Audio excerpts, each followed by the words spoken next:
नमस्कार। आज हम बात कर रहे हैं उन विशाल अदृश्य ताकतों की जो हमारी पूरी डिजिटल जिंदगी को संभव बनाती हैं।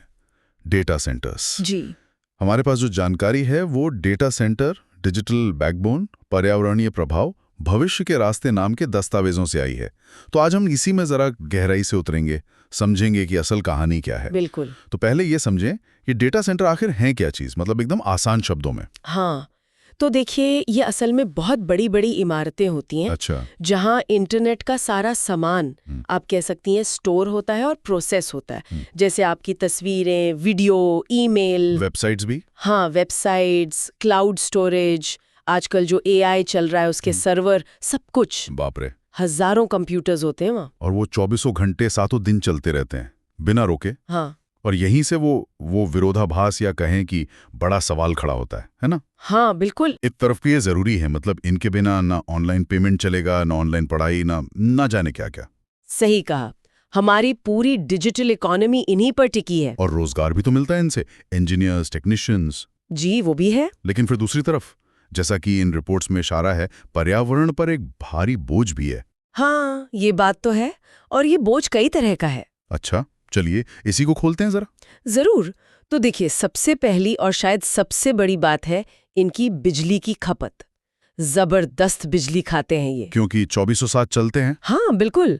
और दुनिया में कई सेंटर्स अब भी पुराने तरीकों कोयले या गैस से बनी बिजली पर चल रहे हैं। तो सीधा कार्बन उत्सर्जन। बिल्कुल।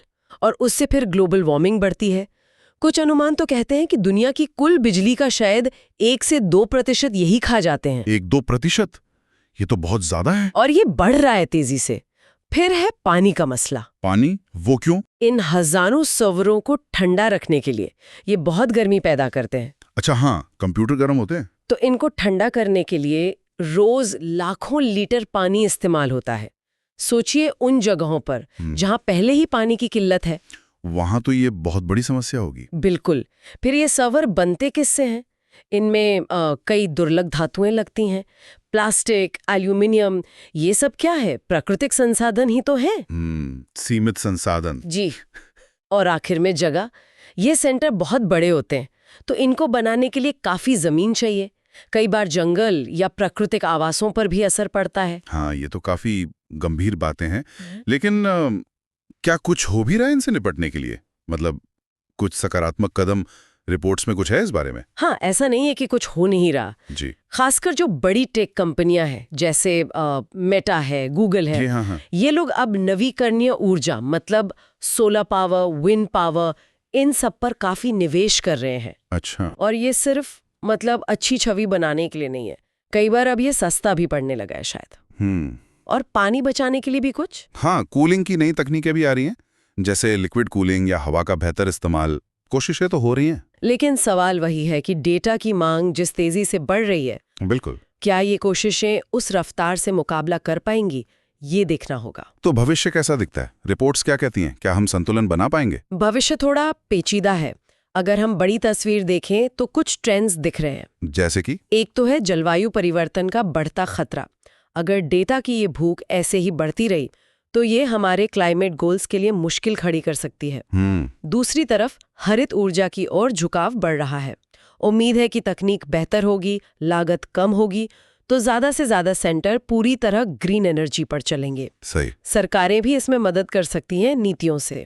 डेटा सॉवरेनिटी डेटा संप्रभुता। वो क्या है?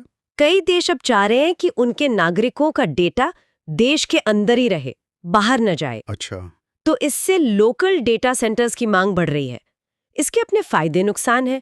सुरक्षा शायद बढ़े, पर हो सकता है इनोवेशन या लागत पर असर पड़े। और एक आखिरी चीज आपने एआई की कही थी। हाँ, एआई और वेब 3 इंटरनेट की अगली पीढ़ी। इनके लिए जो कंप्यूटिंग पावर चाहिए होगी वो शायद आज से भी कहीं ज्यादा होगी। बाप रे। तो और ज्यादा ऊर्जा। हाँ, तो ये एक बहुत बड़ा सवाल खड़ा करता है कि ये जो जबरदस्त बढ़ोतरी होने वाली है, इसे हम सस्टेनेबल टिकाऊ कैसे बनाएंगे? तो कुल मिला के बात ये हुई कि भाई डेटा सेंटर तो चाहिए ही चाहिए।